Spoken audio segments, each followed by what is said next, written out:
शाहजहां का सबसे बड़ा बेटा था, उसका नाम था दारा। क्या नाम था? शाहजहां का सबसे प्रिय बेटा दारा है, सबसे बड़ा बेटा दारा है। शाहजहां अगला राजा भी किसको बनाना चाहता था? दारा। शाहजहां की राजधानी है आगरा। कहां पर है? आगरा और दिल्ली उनके बड़े सेंटर है, और दारा को एकदम पास में रखता है। और दारा ने कहा, पिताजी ये क्या सुन रहे हैं हम, वो चित्तौड़ वाले पुनर्निर्माण करवा रहे हैं। शाहजहां ने फिर भी ठंडी खींची। शाहजहां ने कहा, अरे ऐसे ही है, राज सिंह तो मेरा भतीजा टाइप का ही लगता है, मैं तो मेवाड़ में खुद ही रहा हुआ हूं। तो क्यों शाहजहां ऐसा न मानता था कि वो उदयपुर रुक के गया था। उसने कहा, नहीं नहीं, छोटा मोटा काम करवा रहे होंगे। दारा ने कहा, नहीं कोई छोटा मोटा काम नहीं, मुझे पता चला वो किले की दीवारें ऊंची ऊंची करवा रहे हैं, और ये हम कभी भी सहन करेंगे। वो संधि तोड़ रहे हैं, लड़ाई की तैयारियां कर रहे हैं, और उधर से सेना भेज दी गई। शाहजहां को भड़काया दारा ने, तो उधर से एक मुगल सेनापति भेजा गया, सादुल्ला खान। किसको भेजा गया? किस पुनर्निर्माण को रुकवाया जाए। तो पुनर्निर्माण को रुकवाने के लिए कौन आया था? दो आदमी एक साथ भेजे गए। एक तो सेनापति भेजा सादुल्ला खान, तुम तो चित्तौड़ जाओ और पुनर्निर्माण को रुकवाओ। राजधानी इनकी उदयपुर थी, तो एक बंदा उदयपुर भेजा बातचीत करने के लिए, उसका नाम था चंद्रभान। क्या नाम था? तो सादुल्ला खान ने आगे चित्तौड़ के अंदर पुनर्निर्माण रुकवाया, और इधर चंद्रभान ने राज सिंह से बात की, अरे यार क्या कर रहे हो यार फालतू में। राज सिंह ने कहा, ठीक है एक बार रोक देते, नहीं करेंगे। अब कहते हैं भाई साहब, मुगलों में आपस में लड़ाई हो गई।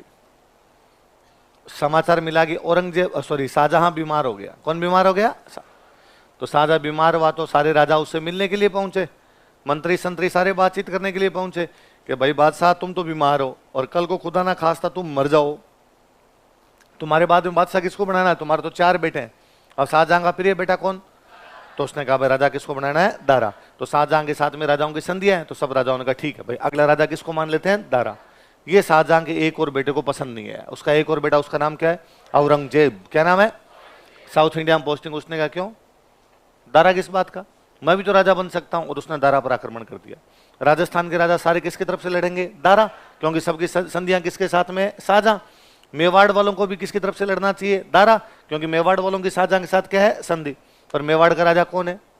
राज। उसके मन में है कि मेरा पुनर्निर्माण रुकवाया था, और पुनर्निर्माण रुकवाने वाला कौन था? दारा।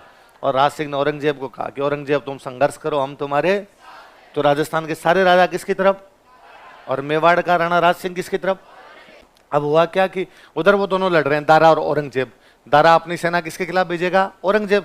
दारा की सहायता करने के लिए कौन जाएंगे? राजस्थान के राजा महाराजा, बाकी जो भी राजा उनकी संधियां थी, जिनकी शाहजहां के साथ संधि हो, किसको सपोर्ट करेंगे? दारा। बस इस आदमी को छोड़ के एक को, तो सारे दारा की तरफ से लड़ रहे हैं। राज सिंह ने दिमाग लगाया, इसने औरंगजेब के लिए कोई सेना भी नहीं भेजी। ये भी नहीं कि अपनी सेना औरंगजेब के लिए भेज दे, इसने और दिमाग लगाया। जब सादुल्ला खान पुनर्निर्माण रुकवाने के लिए आया था, तो मुगलों को ये था भाई ये संधि तोड़ रहे हैं, तो मुगलों का मेवाड़ वालों को दंड मिलना चाहिए। तो पुनर्निर्माण तो रुकवाया था, मेवाड़ के कई इलाकों पर कब्जे कर लिए थे, और ये मुगलों की धमकी थी कि यदि तुम पुनर्निर्माण करवाओगे तो हम मेवाड़ पर क्या कर लेंगे? कब्जा। राज सिंह तब चुप हो गया, कुछ ही नहीं बोला। अब जैसे ही ये शुरू हुआ, इनके बीच की लड़ाई शुरू हुई, अब राज सिंह ने कहा वो जो कब्जे में लिए हुए इलाके हैं, जो मेवाड़ के कब्जे में किसने ले लिए? मुगलों ने। वो तो छुड़वाने ही है, मुगलों वालों पे कब्जे करने हैं, अब इनके कब्जे कर लेते हैं। तो राजा महाराजाओं का एक होता ही था, साल में एक बार अपनी सेना लेके हमेशा निकलते और आसपास के इलाकों पर हमले करते। छोटा मोटा हमेशा ही किया करते थे, दशहरे पे किया करते, राजा की एनिवर्सरी की जब वो आती, 1 साल पूरा होता तब किया करते। ऐसी जो लड़ाइयाँ जिनमें यूं बाहर निकलते लड़ने के लिए, उनको बोलते टीका दौड़। बेसिकली दशहरे पे हथियारों की पूजा करने के बाद में निकलते कि आसपास में कहीं पर हमला करके आते हैं। मैंने बताया दिवेर की लड़ाई इसी चक्कर में भी, राजा की एनिवर्सरी आती है, 1 साल होता राजा बनने का, तब भी आसपास में सेना लेके जाते। भाई बताता राजा कि मैं राजा हूं, तो उसको उन लड़ाइयों को क्या बोला करते? क्या बोलते? टीका। तो राज सिंह ने कहा टीका दौड़ आ गई अपने, और टीका दौड़ में अपने जो इलाके मुगलों ने ले लिए वो तो वापस लेने हैं, मुगलों वाले भी क्या करने हैं? लूटने अपने। अच्छा, खुद वाले इलाके ले लिए, इधर दरीबा की तरफ से लगे थे, दरीबार, मांडलर, फूलिया, जहाजपुर, सावरी, ये कुछ इलाकों पे मुगल कब्जा कर गए थे, इन सब पे इसने वापस कब्जा किया। फिर जो मुगलों के इलाके थे उनमें कईयों से तो कब्जा कर लिया, कई जगह से रुपए लेके आया, कुछ ही नहीं किया। भाई ये जगह मुगलों की है, वहां पर गया, वहां मुगलों का एक बंदा रहेगा जो टैक्स लेगा, उसका टैक्स मेरे को दे। तो उसने कहा नहीं ये तो मुगल बादशाह का टैक्स, थप्पड़ मारूंगा, है मुगल बादशाह, मुझे दे टैक्स। तो खूब सारी जगह का टैक्स लेके आया। तो इसकी एक बड़ी फेमस कहानी है, इसने टैक्स लिया किशनगढ़ का। कहाँ का टैक्स लिया? किशनगढ़ का टैक्स तब मुगल लिया करते थे, पर इसने लिया जाके। अगले दिन टैक्स लेने के लिए आया मालपुरा। कहाँ पे आया? मालपुरा आमेर वालों का था, किसी टाइम में महाराणा प्रताप ने हमला कर लिया था, फिर बाद में बीच में चला गया मुगलों के पास, मुगल यहाँ से टैक्स लेने लग गए। तो मालपुरा आया, और मालपुरा उसने कहा, मालपुरा में जो मुगलों का बंदा था, एक सेठ था, वो टैक्स लिया, तो उसको टैक्स दे। तो उसने कहा साहब मैंने तो मुगल बादशाह को भेज दिया। राज सिंह ने झूठ बोल रहा है, नहीं भेजा, मेरे पास पूरा इनपुट है कि तेरा टैक्स तेरे पास ही है। उसने घर चेक कर लो, और राज सिंह के सैनिकों ने घर चेक किया, सेठ के घर पे टैक्स नहीं। तो राज सिंह ने सेठ को बुला, कहा कि सेठ तेरे 7 खून माफ है। क्या माफ है? मतलब 7 मर्डर भी किए होंगे तुमने, तो भी तेरे कोई भी सजा मिलेगी। तू तो एक बात बता दे, तेरे को ये बताया किसने कि मैं आ रहा हूं?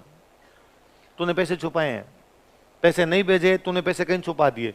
इसको मतलब तेरे को पता चला है कि मैं आ रहा हूं, इसलिए तूने पैसे छुपाए। इसका मतलब मेरे अंदर कोई ना कोई गद्दार है।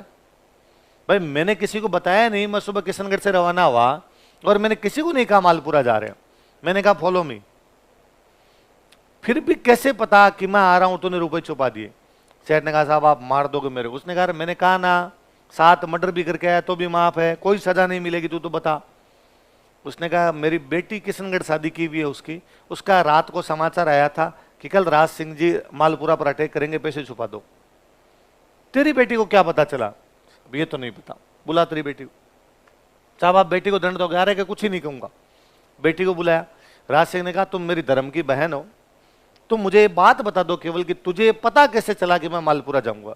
मैंने जब किसी को बताया है नहीं। उसने कहा साहब किशनगढ़ के किले के ठीक नीचे मेरा ससुराल है। हाँ। कल आपने किशनगढ़ लूटा था? हाँ। लूटने के बाद रात को रेस्ट वहीं किशनगढ़ के किले में किया? हाँ। तो खाना खाने के बाद आप किशनगढ़ के किले पे राउंड काट रहे थे, वॉक कर रहे थे, और तब आपने 2-3 बार मालपुरा की तरफ देखा, रुके और मूंछों के बंट लगाए। मैं तभी समझ गई थी कि कल ये कहां लूटेंगे। तो मैंने रात को मेरे पिताजी को समाचार भिजवाया कि भाई कल मालपुरा आएंगे तो अपना धन छुपा दिया जाए। और राज सिंह ने कहा कि यार महान महिला है, जो महिला किसी दूसरे व्यक्ति का चेहरा देख के पहचान लेगी अंदर चल क्या रहा है। मैं सोचा था एग्जैक्टली, मैं ये सोच रहा था कल मालपुरा लूटेंगे, तो तुम गुणवती महिला हो। बाद में जब राजसमंद झील, हमने पढ़ा राजसमंद झील, तो हम आगे पढ़ेंगे। राजसमंद झील राज सिंह की बनाई हुई है। जब राजसमंद झील बनाई गई थी तो कहा इसका नींव किसके द्वारा रखवाया जाए, इसका पहला पत्थर किसके द्वारा रखवाया जाए? राज सिंह कहता उस किशनगढ़ वाली सेठ की बेटी को बुला के लाओ। उस महिला में सच्चरित्र है। वो महिला किसी व्यक्ति के चेहरे को देख के उसके भाव पहचान लेती है। उससे अधिक गुणवती महिला कौन होगी? तो बाद में राजसमंद की नींव लगवाई गई थी उस महिला से। तो राज सिंह ने उस समय कई इलाके यहाँ पे लूट लिए थे। तो मुगलों के इलाकों पे क्या कर लिए थे? कब्जे। कौन सी दौड़ में? और लाखों रुपए लेके गया। अच्छा अब मुझे बताओ, अब जब राज सिंह मुगलों के इलाकों पे हमला करेगा तो मुगल रोकने के लिए आएंगे। मुगल रोकने के लिए आएंगे। मुगल बादशाह कौन है? शाहजहां। तो रोकने के लिए किसकी सेना आएगी? शाहजहां। शाहजहां की सेना किसको राजा बनाना चाहती है? दारा। तो एक प्रकार से किसकी सेना आ रही है? दारा। दारा एक तरफ लड़ रहा है औरंगजेब, दूसरी तरफ किससे लड़ रहा है? राज सिंह। इसमें फायदा किसका है? औरंगजेब। किसका फायदा है? राज सिंह ने औरंगजेब की सहायता के लिए कोई सेना नहीं भेजी, पर दारा के खिलाफ भेजी। दारा के खिलाफ आप जाओगे तो अपने आप किसकी सहायता है? तो औरंगजेब राज सिंह को लेटर लिखता है उधर से, keep it up bro, very good, लगे रहो तुम। दारा लेटर लिखता है राज सिंह को कि प्लीज राज सिंह ऐसे मत कर, मैं औरंगजेब से लड़ रहा हूं और तू ये बीच में पंगे मत कर, तू मेरा सपोर्ट कर। राज सिंह ने कहा मेरे लिए सारे राजकुमार बराबर है, मेरे लिए तो ऐसा ही तू है, ऐसा ही कौन है? औरंगजेब। कोई जीतो तुम्हारे में, मेरे को ज्यादा कोई लेना देना नहीं है। पर दारा के यार लेना देना कैसे नहीं है? तू जब मेरे खिलाफ सेना भेजेगा तो ये फायदा किसको हो रहा है? और जैसे ही औरंगजेब राजा बना, उसने राजा बनते राज सिंह ने उसके पास बधाई भेजी। राजा बनते तब बधाइयां भेजते थे, गिफ्ट विफ्ट भी भेजते थे। औरंगजेब हाथों हाथ समाचार भेजता है कि तू डूंगरपुर बांसवाड़ा पे कब्जा कर ले। क्या कब्जा कर ले? ये डूंगरपुर, बांसवाड़ा, प्रतापगढ़, ये सब मेवाड़ वालों के हिस्से थे जो बाद में धीरे धीरे अलग हो गए थे। अब औरंगजेब ने कहा मैं तेरे को वापस देता हूं, तो इसने डूंगरपुर, बांसवाड़ा पे कब्जे कर लिया। जब औरंगजेब राजा बन गया उसके बाद औरंगजेब की राज सिंह की बनी नहीं। राजा बनने के बाद में औरंगजेब ने कहा कि मैं हिंदुओं से टैक्स लूंगा, जजिया। कौन सा टैक्स लूंगा? मुसलमान राजा नॉन मुस्लिम से जो टैक्स लिया करते उसको क्या बोलते थे? मुसलमान राजाओं का यह मानना था कि हमारी पूरी पब्लिक मुसलमान होनी चाहिए, तो या तो सारे के सारे क्या बन जाओ? मुसलमान। और यदि आप मुसलमान नहीं बनना चाहते तो हमें एक टैक्स देना पड़ेगा। वो टैक्स कौन सा था? तो ये मुसलमानों पे नहीं लगता था, केवल उन पे लगता जो इस्लाम को फॉलो करते, नॉन मुस्लिम, गैर मुस्लिम जो होते उनसे जो टैक्स लिया जाता उस टैक्स का नाम क्या था? जजिया हुआ करता। इसने कहा भाई ये तो गलत है यार तरीका, तुम धार्मिक आधार पे टैक्स ले रहे हो। तो जजिया कर का विरोध करने वाला राजा कौन? उस समय औरंगजेब हिंदू राजकुमारियों से शादी कर रहा था। राज सिंह समाचार करवाता है यदि किसी हिंदू राजकुमारी से जबरदस्ती औरंगजेब कहीं पर शादी हो रही है तो मेरे को बता दिया जाए, उससे मैं शादी कर लूंगा। मतलब वो कहेगी वहां करवा देंगे उसकी शादी। उस समय औरंगजेब जो है हिंदू देवी देवताओं की मूर्तियां तोड़ रहा था और राज सिंह ऐलान करवाता है कि यदि कहीं पर हिंदू देवी देवताओं की मूर्तियां टूटती और वहां नहीं बचा पाते हो, मेरे पास लेके आ जाओ, मैं मंदिर बनवा दूंगा। उन दिनों औरंगजेब जोधपुर के एक राजा को राजा नहीं बनने दे रहा था, अजीत सिंह। किसको? ये अजीत सिंह को कहता है अजीत सिंह तुम संघर्ष करो, मैं तुम्हारे। तो मारवाड़ के कौन से राजा को सपोर्ट किया? किसके खिलाफ? किशनगढ़ में राजकुमारी, राजकुमारी का नाम क्या है? दिवाली के आसपास का टाइम था, राजकुमारी चारुमती अपने महल में बैठी थी, बाहर एक बूढ़ी महिला आवाज लगा रही थी, पेंटिंग खरीद लो, पेंटिंग खरीद लो। राजकुमारी ने अपनी नौकरानी को भेजा कि बाहर जाके देख कौन है। बाहर जाके देखा तो एक बूढ़ी सी महिला पेंटिंग बेच रही है। अंदर राजकुमारी बुला रही है आपको, और राजकुमार ने उस बूढ़ी महिला से बहुत सुंदर सुंदर पेंटिंग खरीदी, भगवान राम की, भगवान कृष्ण, शिव, गणेश, विष्णु, ब्रह्मा, महेश, सबकी फोटो ली। कुछ हिंदू राजाओं की फोटो ली, पृथ्वीराज चौहान, हमीरदेव चौहान, महाराणा सांगा, महाराणा कुंभा, महाराणा प्रताप। तो उस बूढ़ी महिला की खूब बिक्री हो गई। तो उसने कहा राजकुमारी थैंक यू, सुबह सुबह ही मेरे तो सारी बिक्री करवा दी, सारी पेंटिंग खरीद ली, बस एक पेंटिंग मेरे पास बड़ी और है, ये खरीद लो तो मेरे तो पूरा माल ही बिक जाए। दिखा किसकी पेंटिंग है? तो उसने एक बड़ी सी पेंटिंग दिखाई, ये कौन है, इसको तो मैंने बचाना ही नहीं। और उसने कहा अरे तुम इनको नहीं जानती, शहंशाह हिंदुस्तान मुगलिया सल्तनत के बादशाह आलमगीर जहांपना औरंगजेब खुद है। उसने कहा अच्छा ये औरंगजेब की पेंटिंग है क्या? उसने कहा मैं दिल्ली से आई हूं तो औरंगजेब की पेंटिंग तो लेके आऊंगी। चारुमती ने कहा ये भी दे दो। सारी पेंटिंग्स के रुपए दिए, फिर कहा 5 मिनट बैठ चाय पी माई तू। फिर अपनी सहेलियों का सब अपने जूते उतारो, इस औरंगजेब वाली पेंटिंग पे मरो। सहेलियों ने औरंगजेब वाली पेंटिंग पे जूते मारे, तो पेंटिंग के बेचारे के टोटे टोटे हो गए। उसको दिए बूढ़ी महिला को उस औरंगजेब वाली पेंटिंग के टुकड़े, और कहा ले जाके औरंगजेब को दे देना, कह देना चारुमती ने पढ़ा है। बूढ़ी महिला दिल्ली गई, उसने जाके औरंगजेब को कहा कि ये दिला तेरी पेंटिंग की चिंदी चिंदी कर दी। किसने? कि किशनगढ़ की राजकुमारी। औरंगजेब ने कहा इतनी औकात, अभी कभी फोन मिलाया जाए, किशनगढ़ लैंडलाइन पे फोन मिलाओ। उसने किशनगढ़ फोन करके कहा कि मैं राजकुमारी चारुमती से शादी करना चाहता हूं। किशनगढ़ वालों की क्या औकात कि औरंगजेब को मना करे। उन्होंने कहा साहब बारात लेके उसे 2 दिन पहले मिस कॉल करना, हम टेंट लगा के तैयार रखेंगे। चारुमती को जब इस बात का पता चला, चारुमती ने कहा मेरी शादी किससे करने जा रहे हैं? औरंगजेब से। उसने मना किया। उसने कहा ये क्या तरीका, आप मेरी शादी औरंगजेब से कैसे कर सकते हो? उसके भाई ने समझाया कि देख यदि तेरी शादी औरंगजेब से नहीं करेंगे तो औरंगजेब आक्रमण करेगा। तो उसने कहा लड़ लो, तुम्हें लड़ने से डर लगता है क्या? भाई ने कहा नहीं, लड़ने से मरने से दोनों चीजों से एकदम ही डर नहीं लगता, पर यदि औरंगजेब ने अटैक किया तो हम लड़ लेंगे, उसमें तो कोई बड़ी बात नहीं है। पर औरंगजेब की सेना सामान्य जनता की लड़कियों को उठा के लेके जाएगी। राजा का पहला कर्तव्य जनता को बचाना होता है। इन जनता की लड़कियों को बचाने के लिए, राज्य की बाकी बहन बेटियों को बचाने के लिए यदि तेरी शादी करनी पड़ेगी तो हम करेंगे। तो चारुमती ने कहा कि यदि आप रक्षा नहीं कर सकते तो मैं मेरी खुद ही रक्षा कर लूंगी। तो भाई ने कहा ठीक है तो कर ले। अब चारुमती को लगे भाई कौन अपनी रक्षा कर सकता है, और चारुमती को याद आया कि एक दिन टीवी पे एड आ रहा था कि यदि किसी राजकुमारी से जबरदस्ती शादी हो तो टोल फ्री नंबर पे कांटेक्ट करें। उसने महाराणा राज सिंह के टोल फ्री नंबर पे कांटेक्ट किया। ये महाराणा राज सिंह जी जिस प्रकार भगवान श्री कृष्ण जरासंध के खिलाफ रुक्मणी का हरण करके ले गए थे। रुक्मणी थे भगवान कृष्ण की पटरानी, जरासंध विवाह करना चाहता था, भगवान कृष्ण उठा के ले गए। उसी प्रकार आप औरंगजेब के खिलाफ मेरा हरण कर लीजिए और मेरे से विवाह कर लीजिए। राज सिंह जी के पास ऐसे मैसेज आते ही रहते थे, टोल फ्री नंबर पे तो कोई मैसेज कर दे भाई साहब। राज सिंह जी ने पहले डीपी चेक की, उनका ठीक है, उनका डन। फिर औरंगजेब को मैसेज किया कि औरंगजेब वो तुम किशनगढ़ शादी करने के लिए जा रहा था? उसने कहा कि मत जाना, मैं जाऊंगा। औरंगजेब ने कहा ये क्या तरीका है यार। अब हुआ क्या था, थोड़े दिन पहले इस घटना से अपने एक जगह पड़े झीलवाड़ा, झीलवाड़ा के पास में एक जगह रूपनगर, कौन सी जगह है, वहां की एक राजकुमारी थी चंचल कुमारी, क्या नाम था, और उससे औरंगजेब शादी करना चाहता था, पर राज सिंह पहले ही जाके शादी करके आ गया था।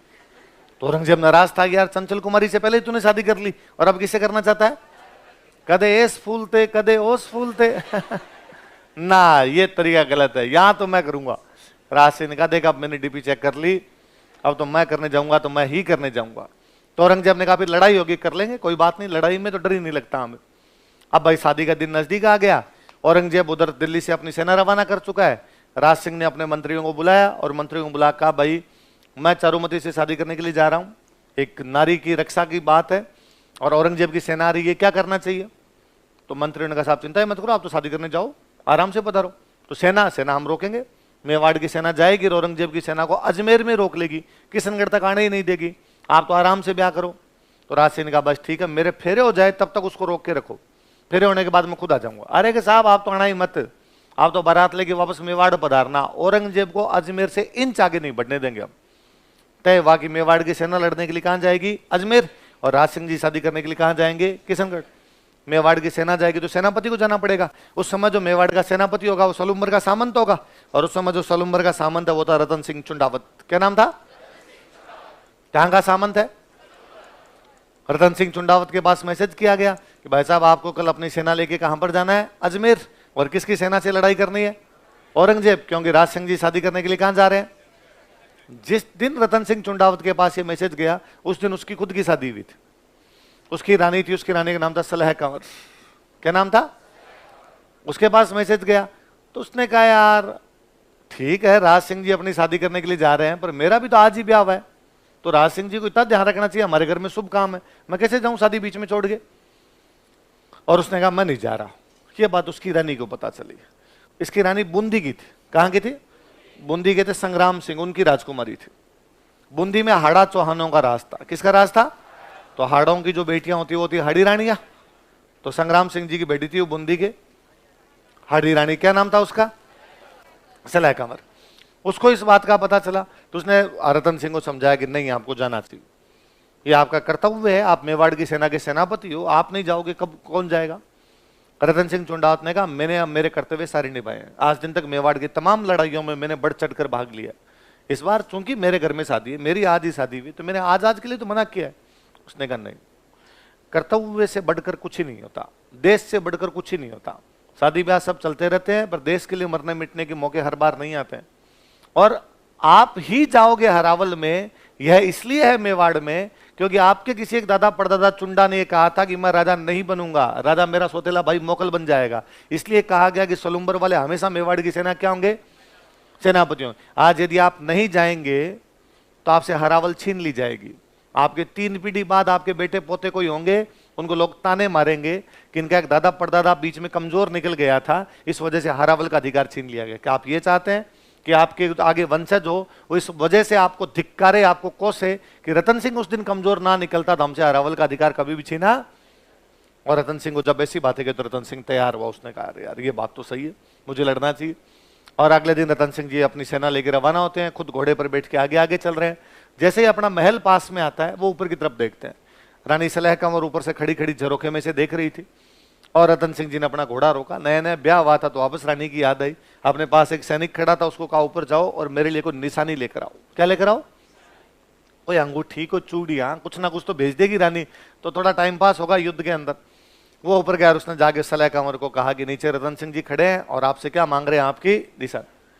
वो 17-18 साल की लड़की ये सोचती है कि जो व्यक्ति युद्ध में जाने में आनाकानी कर रहा है, जिसको युद्ध में जाने में जोर आ रहा है, इस बात की क्या गारंटी कि वहां लड़ पाएगा? हो सकता है वहां जाने के बाद इसको मेरी याद आए, ये वापस भाग के आ जाए। उस लड़की को लगा कि यदि ये वापस आ गया तो आने वाली पीढ़ियां इस बात के लिए मुझे धिक्कारेगी कि एक राजकुमारी सुंदर थी इसलिए उसका पति युद्ध नहीं कर पाया था। उसे पुनः लगा कि सुंदरता, ये शरीर किस काम का यदि देश की रक्षा में बाधक बन जाए, ये सुंदरता, ये शरीर किस काम का यदि वो कर्तव्य के पालन से किसी को रोक दे। उस लड़की ने अपना सिर काट के दे दिया था। चुंडावत मांगी सेनानी, सर काट दे दियो सतरान। कहते हैं कि जैसे ही वो सिर काट के दिया उसने अपना, उस सैनिक नीचे रतन सिंह के पास लेके गया और सिर देखते हो रतन सिंह होश फाख्ता हो गए। उसको लगा ये तो गलती कर दी मैंने, पर अब क्या किया जा सकता था? अब पछताए हो तो जब चिड़िया चुग गई खेत। तो उसने वो जो उसकी गर्दन थी, उसके जो बाल थे उस राजकुमारी के, वो बाल अपने यहाँ बांध लिए थे। वो गर्दन यहाँ लटका ली थी, मुंडी यहाँ लटका ली थी। अजमेर वाले युद्ध में रतन सिंह चुंडावत इतना बहादुरी से लड़ता है कि औरंगजेब की सेना को इंच क्रॉस नहीं करने दिया था। औरंगजेब की सेना को अजमेर से मारपीट करके भगा दिया गया था। रतन सिंह लड़ाई में काम आ जाता है। राज सिंह जी चारुमती से विवाह करके सकुशल मेवाड़ पहुंचते हैं। राजसमंद झील में एक दिन किसी चांदनी रात में राजसमंद की पाल पर बैठकर वो चारुमती को एक कहानी सुनाते हैं कि हमारी शादी से पहले क्या घटना हुई थी और किस प्रकार रतन सिंह चुंडावत को प्रेरित करने के लिए सलह कंवर ने अपना सिर काट कर दे दिया था। और वो कहानी के अंत में कहते हैं कि और रतन सिंह चुंडावत युद्ध में लड़ता हुआ मारा गया। और रानी चारुमती कहती है अरे उसके बाद क्या हुआ? राज सिंह जी कहते हैं इसलिए हम दोनों साथ बैठे। यदि उस दिन वो दोनों अपना बलिदान ना देते तो हमारा विवाह भी नहीं हो पाता।